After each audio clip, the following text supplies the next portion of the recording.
Assalamualaikum warahmatullahi wabarakatuh. Nama saya Nur Azra Izzah Mediruzi, nombor metrik 255502. Saya akan membentangkan tentang industri kelapa sawit.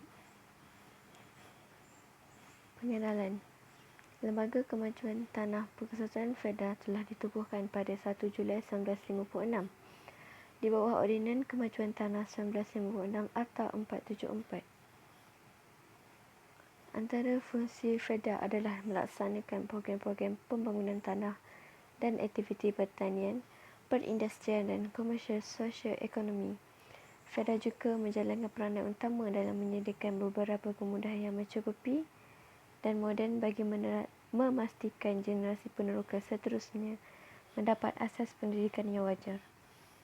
Penyelidikan minyak kelapa sawit Malaysia, PORIM, juga berfungsi memberi tumpuan kepada usaha pembangunan dan penyelidikan R&D untuk meningkatkan hasil pengeluaran.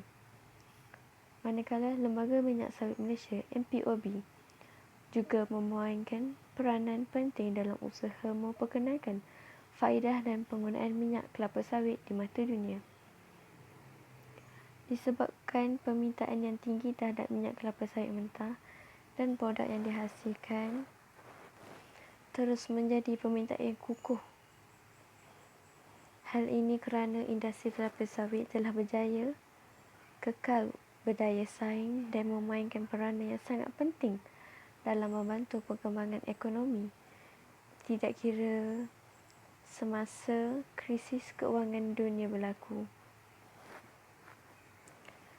Dengan kemampuan negara dalam memenuhi kehendak pasaran dunia juga bergantung kepada produktiviti yang dihasilkan oleh pengusaha ladang kelapa sawit, yang mana kebanyakannya terdiri daripada pekebun kecil atau peneroka. Sumbangan KDNK terbahagi kepada 4. Prestasi mengikut jenis aktiviti ekonomi, pengeluaran tanaman, keluasan bertanam, buah-tanam dan segar. Prestasi mengikut jenis aktiviti ekonomi. KDNK Malaysia pada tahun 2018 ialah 1,361.5 bilion, mencatatkan pertumbuhan 5.5% berbanding 98% pada tahun sebelumnya. Sektor pertanian telah menyumbang sebanyak 7.3%, iaitu 99.5 bilion kepada KDNK.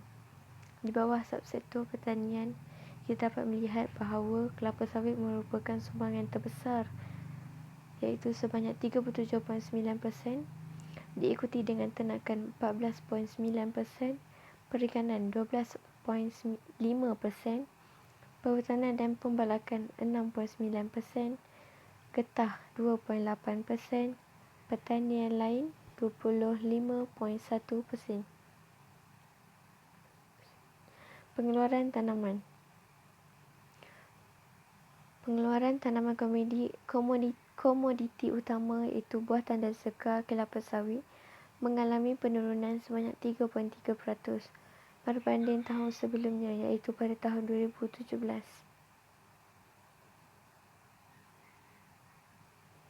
Keluasan bertanam.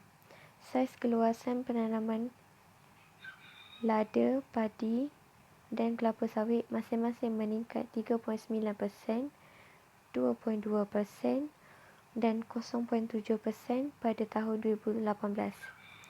Keluasan tanaman yang meningkat membolehkan sektor tersebut melakukan lebih banyak tanaman serta menghasilkan lebih banyak pengeluaran. Sebaliknya, keluasan tanaman koko dan getah masing-masing berkurang 10.3% dan 0.8%. Keluasan tanaman kenaf batang kering kekal 1.4 ribu hektar. Buah-tanam dan segar. Kita dapat lihat bahawa Malaysia merupakan penyumbang kedua terbesar di dunia, iaitu sebanyak 100,740.9 tan metrik buah-tanam dan segar. Hal ini membuktikan bahawa buah-tanam dan segar merupakan faktor terbesar kepada pengembangan ekonomi serta menghasilkan pengeluaran yang lebih tinggi. Cabaran yang dihadapi dalam industri industri kelapa sawit. Antaranya ialah kenaikan kos pengeluaran bahan api dan upah, masalah tanah terhad, serangan serangga perosak, faktor cuaca, kekurangan tenaga pekerja tempatan dan faktor semasa. Kenaikan kos pengeluaran bahan api dan upah. Kenaikan ini berlaku disebabkan apabila berlaku kenaikan harga pada bahan mentah dan seterusnya meningkatkan kos pengeluaran. Tingkat harga dari segi bahan mentah dan bahan api naikkan menyebabkan pekerja-pekerja inginkan upah mereka juga dinaikkan. Ini menunjukkan hasil usaha titik peluang mereka melakukan kerja di ladang tersebut. Dengan adanya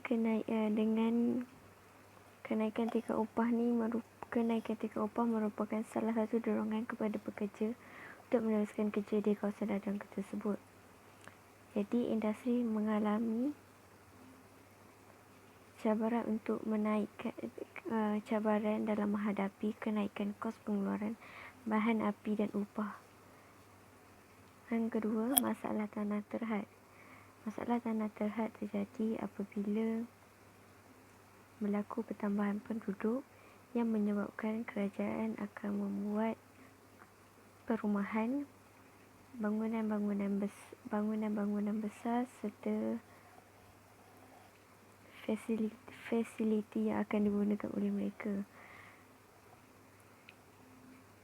Di samping itu, dengan melakukan projek-projek pembangunan seperti tersebut menjadi satu masalah terhadap industri kelapa sawit untuk mencari tanah yang baru untuk melakukan penanaman kelapa sawit.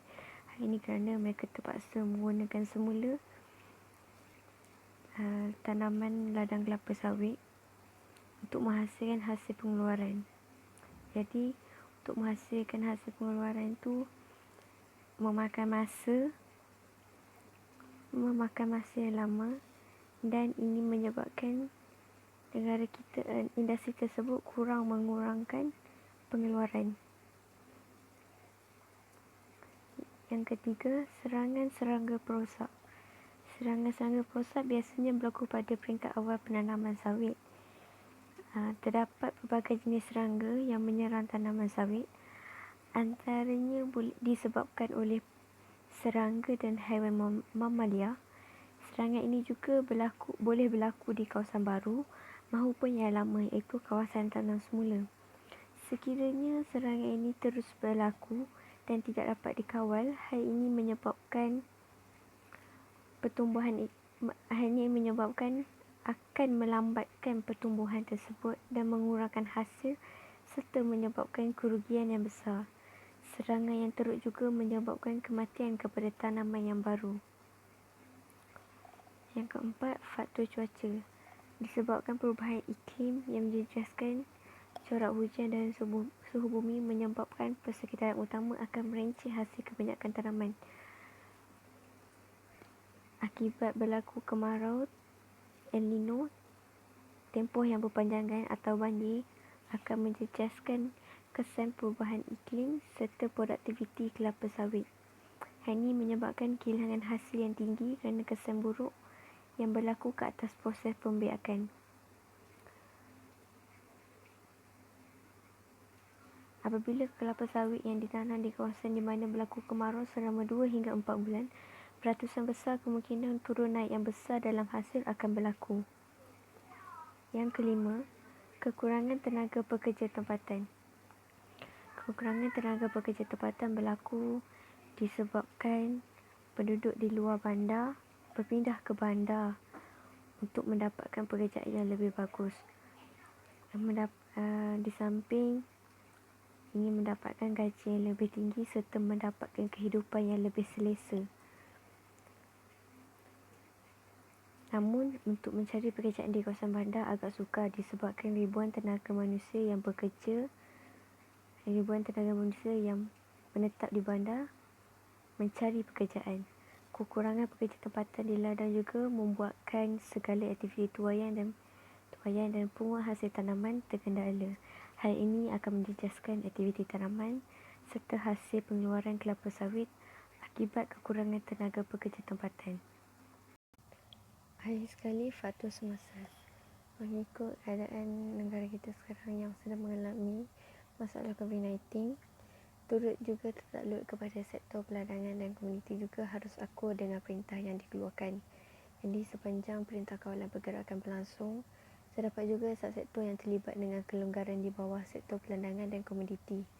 Antaranya penjualan buah tanda segar sawit oleh syarikat peladangan dan penggabung kecil, penjualan buah tanda segar sawit kepada peniaga buah sawit, pemprosesan buah tanda segar dilaksanakan oleh kilang-kilang sawit dan pemprosesan minyak sawit mentah di kilang penapis untuk pengeluaran minyak masak bagi memenuhi keperluan pasaran tempatan. Pihak yang terlibat dengan kelonggaran ini adalah pemilik ladang atau pekebun kecil, peniaga buah sawit DF, pengilang buah kelapa sawit MF dan pengilang penapis RF yang mempunyai lesen yang berdaftar dan masih sah dengan Lembaga Minyak Sawit Malaysia. Dengan berlakunya masalah COVID-19 menyebabkan negara kita tidak mampu untuk menghasilkan pengeluaran yang tinggi. Hal ini disebabkan masalah ini merupakan satu masalah yang serius sehingga boleh membawa kematian. Jadi semua penduduk harus mengambil langkah pencegahan yang sewajarnya.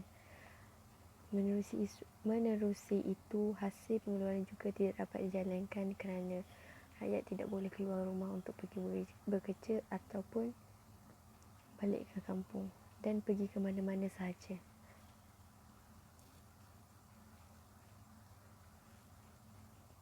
Langkah-langkah memajukan industri kelapa sawit. Yang pertama, sumber manusia berkemahiran tinggi. Dalam industri tanaman kelapa sawit, industri tersebut perlulah sumber tenaga manusia yang berpengetahuan serta berkemahiran tinggi agar daya saing dapat diperkasakan. Sumber tenaga manusia ini merupakan pelapis yang akan mewarisi pentadbiran organisasi dan negara. Hal ini juga berhubung kait rapat pada era zaman sekarang dalam menangani perubahan persekitaran seperti tuntutan keperluan industri 4.0 yang berasaskan teknologi komputer dan berautomatan. Sumber manusia juga perlu diberi pendedahan awal mengenai keperluan bagi melengkapkan keupayaan diri masing-masing dalam tangani tuntutan industri 4.0. Ini juga bagi menyiapkan diri mereka agar mereka boleh terlibat dalam latihan dan pembangunan sumber manusia justru dapat meningkatkan kemahiran ke arah yang lebih tinggi. Yang kedua, penggunaan teknologi minyak sawit. Kemajuan teknologi dan penemuan saintifik adalah bertujuan untuk tingkatkan hasil pengeluaran sawit. Ia juga meliputi tanaman yang bermanfaat dan semburan udara, penggunaan kulat bagi kawalan serangga perosak ulat bungkus dan kumpulan badak serta formulasi baja bayu bagi mengawal penyakit pokok sawit. Bangunan jentera peladangan dan penggunaannya dalam operasi ladang kelapa sawit bagi meningkatkan kecekapan kerja-kerja penuaian buah sawit, pengutipan dan pengumpulan buah lerai serta pengangkutan dalam ladang. Ini juga dapat meningkatkan produktiviti negara. Ini juga dapat meningkatkan produktiviti pekerja serta kecekapan pengurusan ladang. Dengan itu, kita dapat hasilkan hasil pengeluaran yang tinggi dengan adanya penggunaan teknologi pada era sekarang serta dapat meningkatkan dan memajukan perkembangan ekonomi. Selain itu, dengan kemahiran dan dalam pengetahuan teknologi serta cara penanaman yang baik, membolehkan hasil tanaman kelapa sawit dapat dipergiatkan dengan baik serta mendapat kualiti buah kelapa sawit yang baik. Yang ketiga, inisiatif penanaman semula sawit. Bagi tingkatkan hasil pengeluaran, pengusaha ladang kelapa sawit harus menyediakan inisiatif penanaman semula sawit dan penanaman baharu untuk pegabung kecil persendirian. Dengan adanya inisiatif penanaman semula sawit, hal ini dapat tingkatkan hasil pengeluaran minyak sawit negara Dengan itu, tingkat pengeluaran yang tinggi dapat membantu perkembangan ekonomi negara. Yang keempat, ekspor minyak sawit. Kita juga boleh meningkatkan ekonomi negara dengan mempergiatkan ekspor minyak sawit Malaysia. Ekspor minyak sawit berpotensi besar untuk dikembangkan ke pasaran baharu. Hal ini kerana penggunaannya yang tinggi di negara berkenaan membolehkan Malaysia sebagai pengimport minyak sawit kepada pasaran luar. Dengan itu, kita harus mempergiatkan kerjasama dengan hubungan luar agar memudahkan untuk kita menjadi pembekal sumber minyak sawit, seterusnya menjaga nama baik serta meningkatkan imej negara. Walau bagaimanapun, kita harus menitik beratkan kualiti sesuatu produk bagi mendapatkan kepercayaan serta pelabur luar berasa terjamin apabila mengimport barang di negara kita. Yang kelima, bantuan Kementerian Pertanian dan Industri Asas Tani. Kerajaan memperuntukkan wang perbelanjaan untuk menaik taraf industri asas tani supaya lebih maju serta digunakan bagi penyelidikan dalam sektor tertentu. Sebagai contoh, MARDI ditubuhkan untuk majukan dan menggiatkan teknologi baru yang bersesuaian serta berkait rapat dalam industri pertanian. Selain MARDI, Lembaga Minyak Sawit Malaysia juga berperanan dalam membantu sektor pertanian, khususnya kelapa sawit. Yang terakhir, kempen Sayangi Sawit Malaysia. Mengadakan kempen seperti ini merupakan satu inisiatif Kementerian Industri Utama untuk menanam kebanggaan serta perhargaan sumbangan dan faedah minyak sawit Malaysia terhadap negara dan dunia. Kempen ini merangkumi aktiviti promosi dan fizikal di peringkat kebangsaan melalui elemen yang menggabungkan daya tarikan visual, nilai estetik, platform media sosial yang tertumpu pada 5 teras yang menjadikan minyak sawit Malaysia kodak 5 bintang. Pelbagai kerajaan juga berusaha untuk bekerjasama dengan pihak kementerian, agensi serta pihak berkepentingan lain untuk pastikan persediaan PSO diterima di negara pengimport minyak kelapa sawit. Hal ini bagi memastikan kualiti minyak kelapa sawit Malaysia diperakui serta mendapat memenuhi syarat pengimport antarabangsa khususnya EU. Seterusnya, dasar-dasar kerajaan. Dasar pertanian negara ketiga. Dasar ini bertujuan untuk memaksimumkan pendapatan melalui penggunaan sumber secara optimal dalam sektor ini. Ia juga meliputi usaha maksimumkan sumbangan sektor pertanian kepada KDNK, pendapatan ekspor serta pendapatan petani, peternak dan nelayan. Secara spesifik, objektif ini bertujuan untuk meningkatkan produktiviti dan daya saing sektor pertanian, mengukuhkan pertalian dengan sektor-sektor lain, mewujudkan sumber pertumbuhan yang baru untuk sektor pertanian serta memelihara dan menggunakan sumber-sumber asli secara mampan. Perkhidmatan pusat setempat. Kerajaan telah meningkatkan pelaburan swasta dengan mewujudkan pusat perkhidmatan setempat. Pusat setempat ini telah mula beroperasi secara rasmi pada 15 Julai 2003. Pusat setempat ini diwujudkan menerusi penubuhan Agri-Food Business Development Centre di Kementerian Pertanian dan Industri Asas Tani. Pusat ini juga menyediakan perkhidmatan portal, runding cara dan pusat maklumat setempat bagi pelabur dan syarikat swasta untuk mendapatkan maklumat mengenai industri pertanian dan makanan. Pelaksanaan Kolej Pertanian Malaysia. Salah satu prasyarat yang menentukan kejayaan sektor pertanian adalah dengan menawarkan tenaga mahir yang mencukupi bagi menggerakkan suatu sektor. Pelaksanaan Kolej Pertanian Malaysia juga akan menambahkan lagi usahawan tani dan tenaga kerja profesional. Di samping itu, selaras dengan keutamaan kerajaan terhadap sektor pertanian dan industri asas tani, institusi pengajian tinggi negara perlu mengkaji semula pengajian dan kurikulum yang disediakan pada masa kini supaya melahirkan graduan yang sesuai serta selaras dengan kehendak industri pada masa kini. Mempelemaskan sistem penyampaian perkhidmatan sektor awam. Pada masa kini, bagi meningkatkan pengeluaran serta melaksanakan program, Kementerian Pertanian haruslah menitik beratkan kumpulan sasaran iaitu di peringkat daerah, kampung dan mukim. Oleh yang demikian, nisbah bilangan pegawai dan bilangan petani harus dilihat semula supaya bilangan pegawai yang ditempatkan di peringkat negeri dan daerah adalah pada tahap yang bersesuaian dengan bilangan petani dan lain-lain. Hasil projek ini dijadikan contoh untuk dipertimbangkan pelaksanaannya di kawasan-kawasan lain. Dalam perkara ini, ketua-ketua jabatan dan agensi perlu melihat semula cara pengagihan tenaga kerja di peringkat bawah supaya perkhidmatan yang lebih cekap dan dapat diberikan. Rumusan: menjana keuntungan, memajukan industri pertanian, semangat dan kerjasama pasukan. Dengan adanya semangat dan kerjasama pasukan antara satu sama lain, ini dapat memastikan pencapaian setiap industri itu lebih cemerlang. Kerajaan juga bersedia untuk melibatkan semua pihak di dalam sektor ini agar sama-sama membantu untuk memajukan industri pertanian. Bidang pertanian juga boleh dimajukan untuk menjana keuntungan dengan syarat melaksanakan secara bersungguh dan sepenuh masa dengan menumpu perhatian kepada permintaan pelanggan pada masa kini.